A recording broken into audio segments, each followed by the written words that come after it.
Hello everyone, Dark of all Trades here. Now today, I want to examine one of philosophy's most influential arguments for the existence of a god, the unmoved mover argument. Now for over 2,000 years, this argument has shaped theological and philosophical thought, from Aristotle's original conception through Thomas Aquinas' medieval adaptation to contemporary philosophical discussions. Its endurance speaks to its intuitive appeal, the idea that chains of causation must start somewhere. In its most careful formulation, the argument suggests that change or motion requires a cause. These causes cannot regress infinitely, and therefore there must exist some unchanging first cause, which theological traditions identify as God. Despite its historical significance and continued influence, this argument contains several critical weaknesses that warrant thorough examination. So today, I'll present both Aristotle's and Aquinas' versions of the argument with precision and charity, analyzing exactly what they claimed and why they claimed it. Then, I'll methodically evaluate each premise and inference, using the tools of contemporary logic and philosophy. Now, my goal isn't to attack a straw man or score rhetorical points.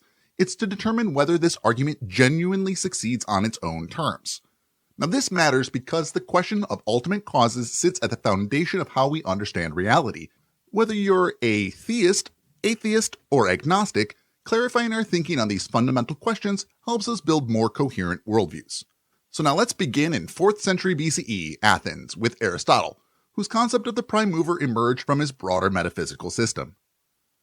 To understand the unmoved mover argument properly, we need to start with Aristotle's original conception from that 4th century BCE. First, let's take a look at Aristotle's prime mover argument in a formal syllogistic structure. Premise 1. In the world there are things in motion, that is, change. Premise 2. Whatever is in motion, changing, is moved, changed by something else. Premise 3. If that which causes motion is itself in motion, then it too must be moved by something else. Premise 4. This chain of movers and moved things cannot extend infinitely backwards. Subpremise 4a. An infinite regress of causes would mean there's no first cause. Subpremise 4b. Without a first cause, there would be no subsequent causes. Subpremise 4c. But we observe subsequent causes in operation. Conclusion 1. Therefore, there must exist a first mover that causes motion without itself being moved. Premise 5. This unmoved mover must be eternal and fully actual, with no unrealized potential. Premise 6. The unmoved mover causes motion by being the object of desire or aspiration. Conclusion 2. Therefore, there exists an eternal, fully actual unmoved mover that is the ultimate cause of all motion in the universe. Aristotle wasn't primarily concerned with proving God's existence in the way later Christian theologians would be. His prime mover emerged from his broader investigation into the nature of motion, change, and causation in the universe, as presented primarily in his works Physics and Metaphysics. In Aristotle's metaphysical framework, he distinguished between potentiality and actuality. Anything that changes or moves is transitioning from a potential state to an actual state, like a ball that potentially can roll actually rolling down a hill, or water potentially boiling becoming actually boiling when heated. For Aristotle, this transition from potential to actual required an external cause already in a state of actuality. But here's the crucial part. Aristotle believed that chains of causation couldn't extend infinitely backwards in time. His reasoning was that if there were an infinite regress of causes, there would be no ultimate explanation for why anything moves at all. Without a first cause, nothing would ever get started. While some scholars debate whether this reflects an inability to conceive of an actual infinity or a more sophisticated argument about explanation, Aristotle clearly rejected infinite causal chains. Therefore, Aristotle concluded there must exist what he called a prime mover, something that causes motion without itself being moved by anything else. This prime mover, according to Aristotle, must be eternal, unchanging, and completely actualized with no unfulfilled potential. But, and this is essential, Aristotle's prime mover differs significantly from the God of monotheistic religions. The prime mover doesn't create the universe ex nihilo, design it with purpose, or interact with human affairs. It doesn't even know about our existence. Instead, it causes motion simply by being the object of desire or aspiration. Things in the universe move toward it like a beloved inspires a lover to action. For Aristotle, the prime mover was more akin to a perfect principle or ideal than a personal deity. He famously described it as thought thinking itself, pure contemplation of the perfect, not an interventionist creator God who answers prayers or performs miracles. This distinction is crucial because when Aquinas later adapted this argument for Christian theology in the 13th century, he significantly transformed Aristotle's philosophical concept into something quite different, a personal God who creates and sustains the universe through direct action and providence. Understanding this evolution helps us see how philosophical arguments can be modified to serve different worldviews throughout history, and prepares us to evaluate Aquinas' version on his own merits. Now let's move forward about 1600 years to the 13th century, where Thomas Aquinas adapted Aristotle's concept into what became known as the First Way, one of his 5 proofs for God's existence in the Summa Theologica. Aquinas was a Dominican friar and Catholic theologian who sought to reconcile Aristotelian philosophy with Christian doctrine. Unlike Aristotle, Aquinas had an explicit theological agenda to demonstrate the rational foundations for belief in the Christian God. In the First Way, Aquinas begins much like Aristotle with observation about motion or change. Here's how Aquinas presents it. It is certain and evident to our senses that in the world some things are in motion. Now whatever is in motion is put in motion by another. For nothing can be in motion except it is in potentiality to do that towards which it is in motion. But nothing can be reduced from potentiality to actuality except by something in the state of actuality. If that by which it is put in motion be itself put in motion, then this also must needs be put in motion by another, and that by another again. But this cannot go on to infinity, because then there would be no first mover, and consequently no other mover, seeing that subsequent movers move only inasmuch as they are put in motion by the first mover. Therefore it is necessary to arrive at a first mover put in motion by no other, and this everyone understands to be God. For clarity, let me present this in a formal syllogistic structure. Premise 1. Some things in the world are in motion, that is, are changing. Premise 2. Whatever is in motion or changing is moved, changed by something else. Premise 3. This series of movers cannot extend infinitely backwards. Subpremise 3a. In an essentially ordered series where the power of each cause depends simultaneously on prior causes, the entire series depends on a first cause. Subpremise 3b. The series of mover Aquinas describes as an essentially ordered series. Conclusion 1. Therefore, there must be a first mover that is itself unmoved. Conclusion 2. This unmoved first mover is what everyone understands to be God. While this structure appears similar to Aristotle's argument, Aquinas makes several crucial modifications. First, Aquinas explicitly identifies the unmoved mover with the Christian God, complete with all the traditional divine attributes like omniscience, omnipotence, and perfect goodness. This is a significant leap beyond Aristotle's impersonal thought thinking itself. Second, Aquinas extends the scope of the argument. While Aristotle was primarily concerned with explaining eternal celestial motion, Aquinas applies this reasoning to all instances of change in the universe, physical, biological, and even spiritual. Third, Aquinas distinguishes between what philosophers now call accidentally ordered, causal series like a genealogical chain of fathers and sons, which could theoretically extend infinitely backwards in time, and essentially ordered series like a hand moving a stick moving a stone, where all elements must exist simultaneously. Aquinas argues that only essentially ordered series require a first cause, and that all motion ultimately belongs to such a series. Fourth, Aquinas integrates this argument into a broader theological framework, where God isn't just the initiator of the motion, but the creator and sustainer of all existence. In Aquinas' view, God's causality is not just temporal, first in time, but ontological, most fundamental in being. This transformation marks a critical shift from a philosophical explanation of motion to a theological proof for God's existence. Aquinas takes Aristotle's metaphysical principle and turns it into the personal, all-powerful, all-knowing God of Christianity who created the universe and actively maintains its existence in every moment. Understanding these distinctions is crucial for evaluating the argument, because the leap from first cause to Christian God is one of the most contested moves in the entire argument, and one I'll hope to examine carefully in this critique. Let's take a look at Aristotle's and Aquinas' prime mover arguments in formal syllogistic structures. So here they are. Now, what are the key differences between these arguments? First is purpose. Aristotle's purpose was primarily metaphysical, explaining the source of motion in the universe, while Aquinas' purpose was explicitly theological, proving the existence of the Christian God. Now, the conceptual framework. Aristotle uses concepts of motion and rest, while Aquinas elaborates with metaphysical framework of potentiality and actuality. Now, the nature of the first cause. For Aristotle, the prime mover is thought thinking itself, an impersonal principle, while with Aquinas, the unmoved mover is identified with the personal God of Christianity. And the causal mechanism. Aristotle's first cause causes motion by being the object of desire or aspiration, a final cause. Aquinas' causes and sustains all change directly, an efficient cause. And now the conclusion. Aristotle concludes with a metaphysical principle that explains cosmic motion. Aquinas' conclusion makes the additional leap to identify the first cause with God and attribute divine qualities to it. So let's look at the scope. Aristotle focused on explaining celestial motion in an eternal universe, while Aquinas extended to all forms of change and motion integrated into Christian creation theology. And finally, relationship to the world. Aristotle's prime mover is not a creator or designer of the universe, while Aquinas' God is both the creator and sustainer of the universe's existence.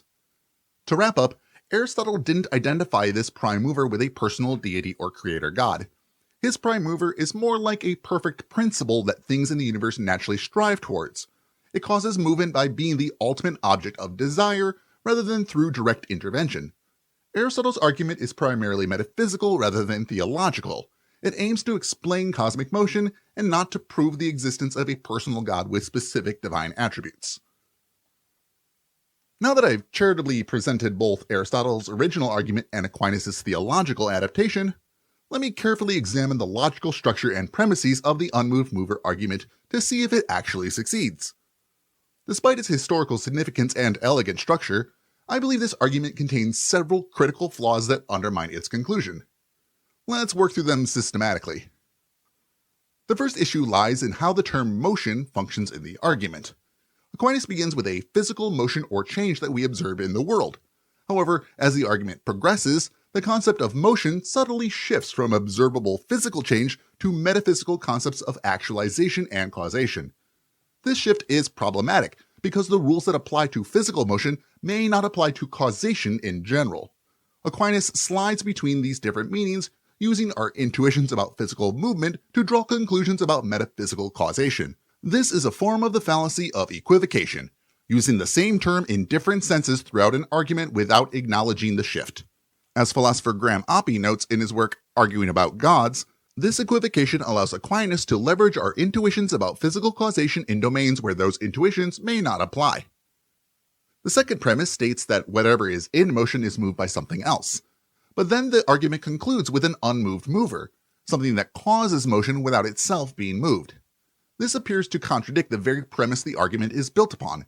If everything in motion requires an external mover, why doesn't the first mover itself require a mover? The standard response is that God is pure actuality with no potentiality, but this seems to be creating a special exemption to the rule just established.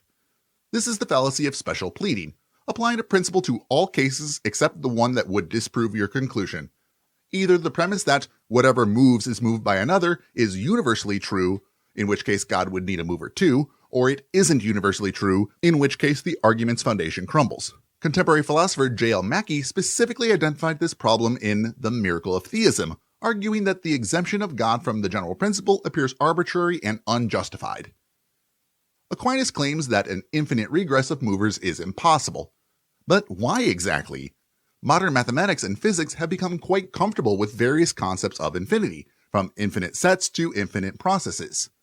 There are two main justifications offered for rejecting infinite regresses.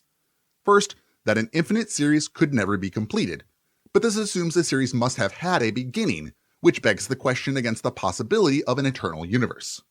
Second, that an essentially ordered series, where causes operate simultaneously, requires a first cause. But this assumes that all causation is essentially ordered rather than accidentally ordered.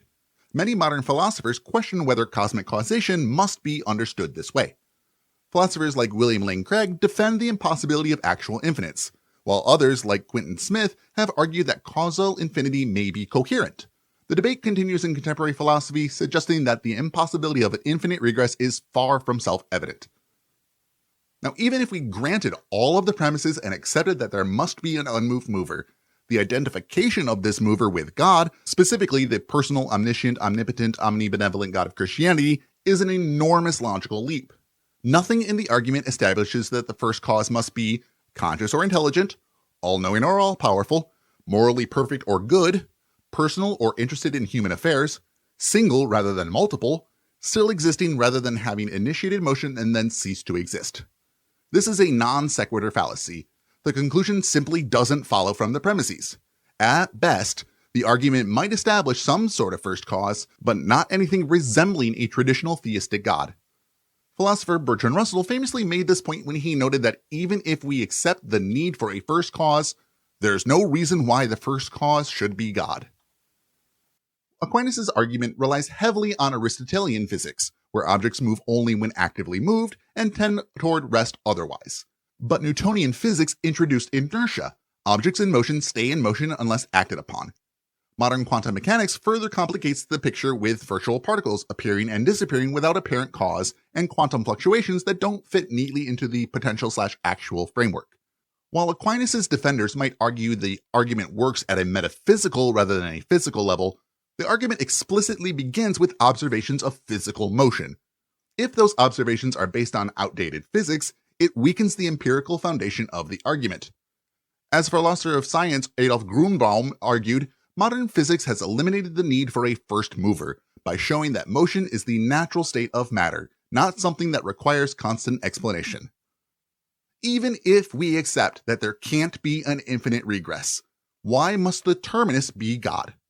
Modern cosmology offers various models that could serve as alternatives. A self-causing universe, a multiverse where universes continually generate new universes, fundamental physical laws or principles that are themselves necessary, or a cyclical universe with no absolute beginning. These alternatives may have their own challenges, but they demonstrate that God did it isn't the only possible terminus for chains of causation. The argument commits the false dichotomy fallacy by implying that either there's an infinite regress rejected, or there's a God accepted, ignoring other possibilities. Philosophers like Kai Nielsen have argued that naturalistic explanations can provide adequate accounts of ultimate causation without invoking supernatural entities. There's a conceptual puzzle at the heart of the unmoved mover. How does something completely unchanging cause change in other things? Causation typically involves some interaction or relationship between cause and effect, which would seem to constitute a change in the cause as well. If God is truly immutable, unchanging, how does God interact with a changing world without being changed in any way? This appears to be a paradox that the argument doesn't adequately resolve. Philosopher Anthony Kenny raised this objection, noting that the concept of an unchanging cause seems to contradict our basic understanding of what causation involves. If God causes effects in time, God would seem to undergo at least relational changes. This is the heart of my critique. The unmoved mover argument, despite its historical importance and apparent elegance, contains logical gaps, questionable premises, and unjustified conclusions that prevent it from being a sound demonstration of God's existence. In each case, they aren't merely my personal objections, but recognize problems that have been debated in the philosophical literature for centuries. While sophisticated responses exist for each criticism, the cumulative weight of these objections raises serious doubts on whether the argument succeeds on its own terms. After examining all of these objections to Aquinas' unmoved mover argument, we arrive at what I consider the truly irrefutable point, the logical gap that ultimately renders the argument unsound even if we were to grant all of its preceding premises. Let's assume, for the sake of argument, that everything we've discussed up to this point is correct. Premise 1, things are in motion. Premise 2, motion requires a mover. Premise 3, infinite regress is impossible. Conclusion, therefore there must be a first mover. Even if we accept all of this, there remains an unbridgeable local chasm between establishing a first cause of motion and identifying that cause as the personal God of classical theism. Nothing, absolutely nothing in the logical structure of the argument necessitates that this first mover must possess the traditional divine attributes. The argument provides no logical path from first cause to intelligent being. Why couldn't the first cause be an unconscious force or principle rather than a mind? Physical laws don't think, yet they cause effects. Nothing in the premise requires consciousness in the first mover. Even if we somehow establish intelligence, the argument offers no logical pathway from intelligent first cause to omniscient being. Limited knowledge would be sufficient to initiate cosmic motion. Nothing in the premises requires complete knowledge of all possible facts. Similarly, nothing in the argument structure leads from powerful enough to initiate motion to omnipotent. A being with great but limited power could serve as the first mover. The premises don't demand unlimited power. The argument is entirely silent on moral qualities. Nothing logically connects first cause to morally perfect or all-loving. A morally neutral or even malevolent entity could theoretically fulfill the role of first mover just as well. Perhaps more importantly, nothing in the argument establishes that this first mover must be singular rather than plural. Why not multiple first movers, each responsible for different domains of reality? The premises don't logically exclude polytheism. And finally, even if we established a first cause of motion, the argument doesn't prove this cause still exists. Perhaps it initiated motion and then ceased to exist, like a match that lights a fire and then burns out. Now, to be fair to Aquinas, he was aware of this gap and attempted to bridge it elsewhere in the Summa Theologica through additional arguments for God's unity, goodness, intelligence, and other attributes. The first way was just one piece of his larger philosophical project. However, these additional arguments have their own problems. The first way itself, the unmoved mover argument, simply doesn't establish these attributes. This gap between first cause and God with specific attributes has been noted by numerous philosophers throughout history. David Hume pointed out that even if we grant the need for a cause, that cause must be proportioned to the effect. Anthony Kenny argued that the conclusion, there exists an unmoved mover, is vastly different from there exists an omniscient, omnipotent, perfectly good creator. More recently, Graham Oppy has emphasized that cosmological arguments at best establish a minimal first cause, not a being with specific divine attributes. This is the irrefutable point. The argument, at best, gets us to something caused the first motion, a sparse, metaphysically minimal conclusion that bears little resemblance to the rich theological concept of God that Aquinas intended to prove. The additional divine attributes, consciousness, intelligence, knowledge, power, goodness, continued existence, aren't derived from the logical structure of the unmoved mover argument itself. They're imported from prior religious commitments and attached to the conclusion without logical justification within the specific argument. This isn't a minor gap in reasoning, it's a canyon. It's the difference between establishing a cause and establishing God. The argument simply doesn't bridge this gap, regardless of how charitably we interpret the earlier premises. If you accept this chain of causation logic as proof of God, you'd have to accept that a Buddhist or deist could equally point to some impersonal first cause and claim it's their metaphysical principle. So why doesn't this argument prove Vishnu, Brahman, or even a godless quantum vacuum? The logic is too weak and too generic to carry any specific theology.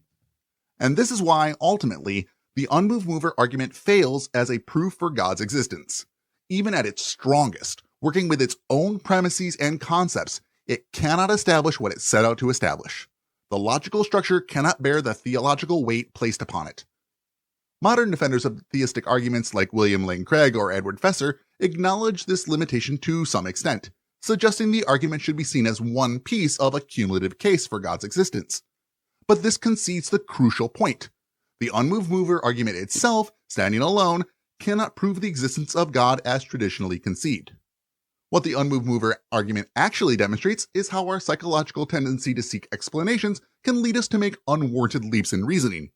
We move from, there must be a cause, to, that cause must be God. Not because logic demands it, but because it satisfies our innate desire for ultimate explanations, what philosophers call the principle of sufficient reason. But philosophical arguments must be judged by their logical validity and soundness, not by their psychological satisfaction. And by that standard, the gap between first cause and God remains unbridged, and, I would argue, unbridgeable within the confines of this particular argument.